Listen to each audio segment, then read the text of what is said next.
Next up, we have the Chief Marketing Officer of Agency MRY, David Berkowitz, and Chris Hansen, now the Chief Executive of Hansen News LLC, formerly of NBC's Dateline, talking about journalism and digital.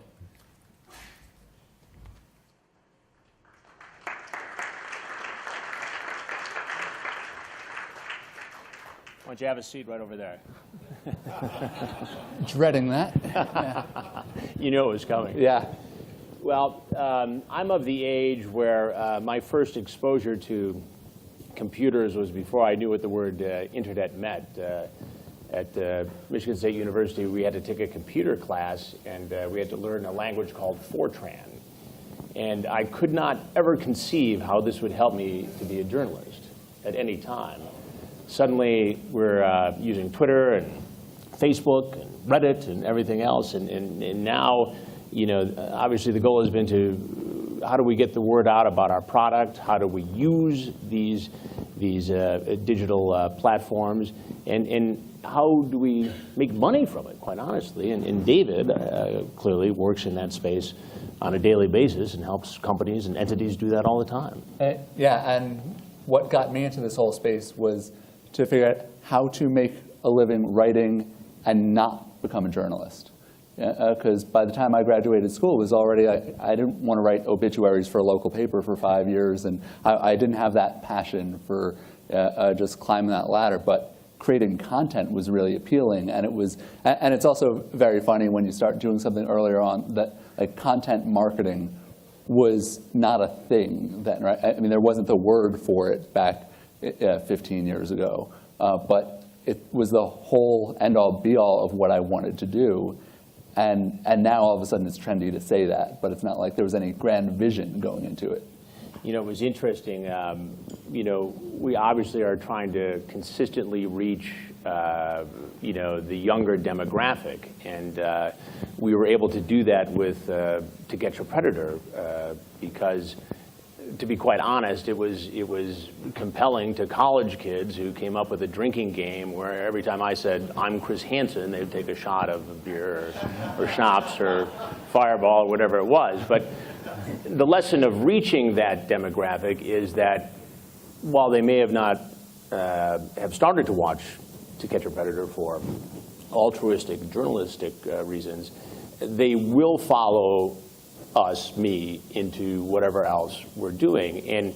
And to reach them, you know, you really have to be creative and not really be a poser online. You can't just go on Twitter and say, tomorrow night at 8 Eastern, we're going to be doing a story where we go undercover on Craigslist and Backpage and expose everything from hitmen to people selling human organs. You have to kind of be a real guy. And what hit home to me was the younger, smarter guys at NBC who handle the digital world said, you know, would you do Reddit? Would you do an AMA? Ask me anything. And the president had just done one. I said, well, if it's good enough for President Obama, it can certainly good enough for me.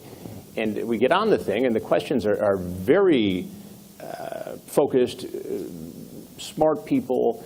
And about 15 minutes into it, I get a text from my son, who's a sophomore at Michigan State University, and says, hey, are you on Reddit right now? And I said, well, how did you know? He said, I've gotten 15 texts from my friends who have caught this. And it, you know, dawned on me at that time, hey, you know, we're onto something here in terms of reaching this very, you know, difficult to reach demographic. Well, and you've had this personal brand that's been part of the Dateline brand for a long time. At what point did it click for you that there was value in having that direct connection to your viewers and audience? Well, pretty early on. You know, when I first came up with the idea to Catch a Predator and to try and expose this, I mean, had I gone to my bosses and said, listen, we know that predators online are a serious problem. I have some anecdotal cases where kids have been hurt. We have interviews with parents of victims. But really, for video, all we have is, you know, fingers clicking on a keyboard. That's not going to make an hour of television. You know, so we had to be creative. We had to be enterprising. We had to engage in impact journalism and infiltrate this world and actually, you know, get into these chat rooms in the different areas of the web that hadn't been, you know, adequately explored before, and infiltrate ourselves. And And we did it, and when we saw this play out live time, it became very clear to me that this could be replicated in virtually any other topic that we'd want to pursue. And the whole advent of Facebook and then Twitter and Reddit, it just became crystal clear to me that in terms of getting your content out there in a way that'll draw the viewer to broadcast television, as well as driving eyeballs in the digital world to your product, are two very important things, but they're very challenging things. And you know much more about the technical aspects of doing that in terms of going into a company or an entity and helping them do that. Yeah, and so there's that wonderful mix of art and science associated with it. One of the things I was really curious to get your take on today was one of my favorite lines I heard, I don't know if he's still in the room, was the gentleman from Fox who was talking about just the media available for programming right now, and that for some kinds of content, it's not a given that it even needs to be on TV. Well, I think that's true. At NBC, there are entire teams dedicated to getting stories out on our websites, and we're doing that. We're gearing up right now. I'm starting a program with Discovery and another syndicated program that's going to start shooting soon, and another project that I've been working with Dick Wolf. And all these things are going to have very significant internet components and internet interactions that will drive people to the program, but also to be able to do breakout programs. If you're interested in this, we're going to do something more specific on this aspect of the story, or in the simple case of the predator, this is how you can protect your children.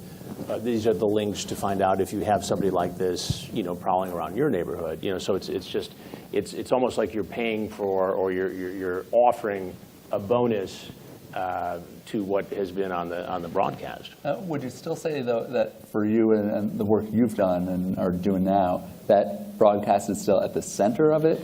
I think broadcast is at the center of it, and one of the challenges for us is how do you make money from what we actually do on the internet? We did a big story about a year or so ago on human drug trials in India, and we infiltrated some of the companies and showed how a very dangerous drug could get tested and potentially on the market. And it was interesting because in spite of the promotion, in spite of the digital drive to bring eyeballs to the show, we still had some 245,000 people watch the entire hour of television on the website. And so what that tells me is, it may not have been convenient for folks to watch at 7 or 8 o'clock on a Sunday night, but because we got the word out there that this was available, 245,000 was a record for us, even though it's not the millions that you would expect to see a broadcast. It was a lot of people going to the website to watch the show. Mm-hmm. And you have to offer that because there is a growing segment of the population, viewers, who will only watch your product that way. And so what's working especially well in terms of getting the word out? Is it just using broadcast to get the word back online, or? I think it's trying to develop ways to get the word out on multiple platforms. People are already moving on from obviously Facebook, but Twitter, and in my opinion, it's the more of these things that you can get yourself out on, and tell people something that they wouldn't normally get from the broadcast, or it's really about taking the viewer along on a journey of discovery and letting them know through these different digital platforms how it comes together, what we did. For instance, if we were on a raid with the DEA exposing how Mexican drug cartels were using federal public land in Utah to grow marijuana. It's way easier than shipping it from Mexico. It's way less risky. Use our land, use our water, and they were doing it. But in the course of exposing this and covering the story, which was very aggressive and physically challenging to do, you can imagine we came across a lot of interesting things, ranging from the rattlesnake that almost bit my producer to just the volume of water and sports drinks she had to consume to survive the day. And those stories that you don't have time to tell in the television broadcast are interesting to people and will drive eyeballs to the broadcast. So, and then in terms of driving eyeball, I've seen some of your colleagues and peers of sorts, like someone like Al Roker, right, who's done a phenomenal job building their personal brand, right, and their direct audience, right, and it's amazing. Someone like him, if I was to think, 5, 10 years ago, like, who'd be this person to watch as a social media stalwart? Like, it's not a given that someone like him would become such a celebrity right now. No, it's not. But that's how it works. and I was given the opportunity early on to exploit this opportunity, and fortunately had a bunch of smart young people who were very good at it to sort of walk me through it and teach me how to do it, so I could do it on my own. But literally, when we're airing a show, an investigation, we'll be on live, whether it's Twitter or anything else, and talking about the show as it airs. And the challenge has quite honestly been to do that to your East Coast viewers without giving away what happens at the end to the Mountain Time Zone and the West Coast viewers. So you want to be realistic and have some fun with it and give some true insight to it, but you also don't want to have people think, oh, we already saw that, or we already heard about that. But you can easily, I can pretty much predict, based upon the story and based upon on how much I put into it digitally beforehand, whether or not something's going to trend on Twitter. Mm-hmm. There's basically a formula to it. Do we make money from that? No. Do we build the brand? Absolutely. And the more you build the brand, the more it's going to translate into making money at some point. And so what brands are you actively trying to build now? Well, right now it's sort of, I guess you could say, the Hansen News brand through the show that we're going to start with Discovery, and that's along with ITN, which is the British television network, the syndicated show, which is about to be finalized, and which is going to be a 5-day-a-week thing. And again, the more you can have that digital component, the more you reach people who may not be at home when that show airs for the first time. And especially if it's a 5-day-a-week, 30 or 60-minute show, you have to get the word out there that this is going to be on TV. And a lot of people aren't home at that hour. Right. So how do you reach those people? Well, you have to offer it in a digital format. Yeah, and it's been fascinating to see. One of the first brands I worked on in social was with NBC at a previous agency, and I remember when we were going into them talking about promoting heroes, right? And the idea that we'd have content that would be appearing over the summer. We don't do that, right? That's not in the window where we're promoting. We don't care about driving people to some TV premiere then, but then as they start to realize, oh wait, we build relationships every day of the year, and then that actually makes this renewal possible. It's a huge shift in mindset. In the thought. And what is your take on the approach to going out and putting yourself out there in digital media, and how do you balance adding personal information with things about the actual product? How do you get out there and not be viewed as a poser? Yeah, well, it was funny. Even for my own career, when I was previously at 360i, and the woman who I was going to report to, their now their CEO, Sarah Hofstadter, she asked me the toughest interview question I've ever gotten. She said, when you're out there doing all this and you're speaking and writing, are you promoting yourself or are you promoting the agency? And before I had to even attempt to come up with some bullshit answer, she said, it's okay, I've done that. I know you can't have one without the other. And so the more effective you are just having any channels to just get the word out there, even MRY having a stronger digital presence winds up being more effective for its brands, because then we can tap into a lot of that directly and generate some excitement beyond whatever the brand itself is doing. Beyond Twitter, beyond Reddit, what can we be doing to get the word out and drive eyeballs to our product? And it depends on the product and where the audience lives, but I was just having a conversation outside with folks like John Hall and Nick Gross, who are here, about SlideShare, for instance, right? And it's all of a sudden become far more of a just consumer content destination. Actually, just every week, like today, when I see the top things trending on SlideShare, sometimes it just almost annoys me because it's someone like Guy Kawasaki, who I have a lot of respect for. Please don't tweet like Guy Kawasaki just annoys at D. Berkowitz. But it's people like Guy Kawasaki tweeting the top 10 Mother's Day quotes or things like that. And it's stuff that works. Like the fact that things like that can find success on what used to be a very B2B outlet like SlideShare means that, and you see LinkedIn in general becoming a media company, it's the same kind of shift that's happened in reverse, where you had a lot of these consumer platforms that businesses then found their voice on. Well, I think the other thing is the follow-up to the program or to the investigation.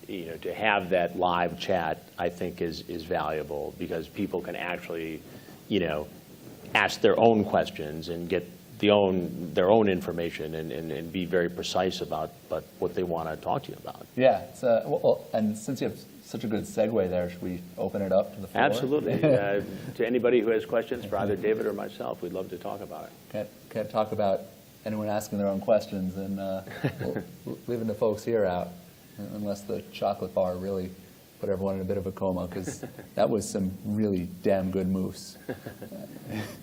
Somebody's got to have a question for us. Of course, with the lights, we probably can't see if they're raising their hands anyway. Exactly. And so with that kind of Q&A, though, are there things like, have you done Google Hangouts or formats that have worked for you? And I think that's been very valuable. And again, it's you have to provide the opportunity for people to be interactive. And if you don't put that time in, I mean, you're missing out on reaching, a big part of of the demographic we're trying to get to. Mm-hmm. And so how do you then just keep that going? Is it also just a lot of pieces for you to then drive awareness of the chat, to then drive awareness of the program? Yeah, I think it's both. I mean, I think it's also being smart along the way as you're creating, the program or you're doing the investigation to capture those moments. Now, you may not want to be tweeting about it as you're doing it because you may let the cat out of the bag. But if you're capturing those interesting, sidebar moments that you can use, in a timely way in the ramp up to a broadcast, I think that's very valuable material. And I think it's interesting to people. I mean, some of the tweets or some of the things that I get the most response to are about, Michigan State football or basketball, or just what you've done that day. The one thing I did learn early on with Twitter is that you don't necessarily want to say, they have internet now on the American Airlines flight into Los Angeles, and I'm listening to the Allman Brothers, because oftentimes that will result in TMZ waiting for you at the airport in LAX to get a shot of you getting off the plane. But that's all part of it. Right. Yeah, whatever gets the word out about the brand, right? Yeah, I think so. And I think more and more it's going to be about finding creative ways to do that and making sure that we're at the forefront of the next technology. And when we started doing To Catch a Predator, it was AOL chat rooms. Now who goes there? It's a whole different landscape now. And so with your kids in that millennial sweet spot age, right, and just such a coveted audience to begin with, are there a lot of media properties, things that you're just learning from them and you're trying to tap into? Oh, absolutely. We were discussing, as an aspect of what we're doing now is to create content specifically for, digital platforms, the internet. And we're talking about, okay, well, how do you do that? Do you do a pay-per-view type model, or do you advertisers? I was talking to my son, who's a sophomore in college, and he said, look, kids do not want to mess around with credit cards. They don't want to do PayPal. They want to see it instantly, and they want to see it for free. And it, the light bulb went off at that time, saying to me that you've got to do this and you've got to depend on an advertising model. to make money on this, because he's right. Kids will not do that. And if that's going to be a large part of your target audience, you have to do it in a way they'll watch it. They'll click on it. It's always great having some focus groups like that. When I was talking to my 10 and 14-year-old nieces in Toronto, and telling them I had some Vine celebrities come over to my office, I will be their coolest uncle for a very long time. Yeah. And so, and it's just something like that even these people I couldn't care less myself about watching, but they've got their audience. Well, it's the old story I tell all the time. Both boys grew up with a father on television. It's not a big deal. But when South Park finally did a parody, suddenly I had, street credibility. And I remember the night that was on. I was out on the West Coast working on a story, and one of my agents texts me and says, "You're on South Park right now." And I said, "Well, I won't be able to see it for 3 hours." I said, "How's it going?" He said, "That's pretty funny." And then about 25 minutes later, I said, "It's taken a dark turn." But that clip, that segment has lived on, from the 2 or 3 years ago it was originally broadcast. Still on YouTube, still gets talked about, still on Hulu, still everywhere. And it sounds like a silly example, but again, that's part of the brand building. It was just fun. Like before we got together, and I was doing my own digging on you, and I just went and Google image search, right? And you're a meme. Yes, I am a meme. Yes, believe it or not. Well, apparently there was a cat who was imitating me on the internet the other day. I heard somebody send me a picture. It's a cat sitting at a table in a kitchen with the arms crossed, saying, "Have a seat right over there. What were you thinking?" Yeah. Well, it's one thing to sit down with Chris Hansen, but to sit down with a meme, that's like next to holding Grumpy Cat at South by Southwest. This is amazing. Yeah. Well, are you sure nobody's got any questions for us? Oh, I see. Yes, ma'am.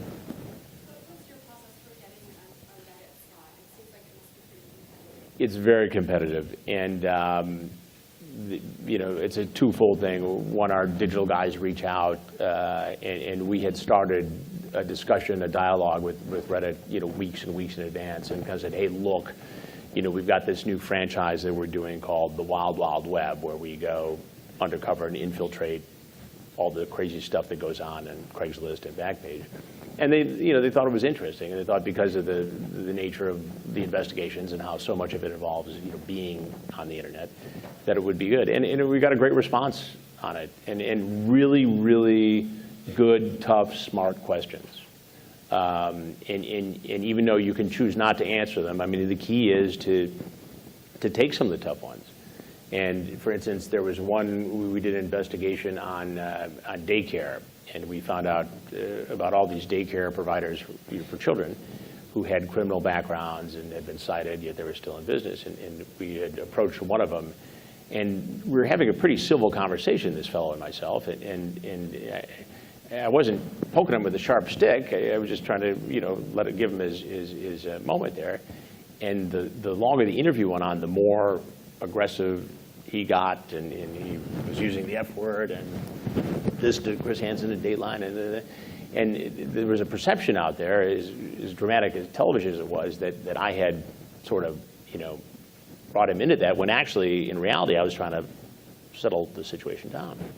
And a guy kind of ripped into me on the AMA on Reddit, saying, you provoked this guy for a television moment. I said, well, it may have appeared that way, but in reality, we went back to him and said, look, maybe you had a bad day. Would you like to sit down and discuss this in more detail in, a hotel room with proper lit interview setting? And he initially agreed, and then stood us up and walked out. So, by answering that honestly, even though it would have been an easy question to blow off, you get some credibility out of that, and the person who asked the question says, hey, he didn't chicken out on it. It's worthwhile, and that's the kind of thing that person will tell 10 other people, who tell 10 other people, who tell 10 other people, and it becomes exponential. But yeah, it was they wouldn't do it certainly every week on Reddit, But, we're probably good for, if we had the proper content or content that they were interested in, you'd probably get out there 3 or 4 times a year. And I thought it was great. It was very intense, though. But very good questions. Great. Thank you so much. Thank you. We're going to have to wrap up. Ladies and gentlemen, Chris Hansen and David Berkowitz. Absolutely fantastic. Really appreciate it. Thanks so much.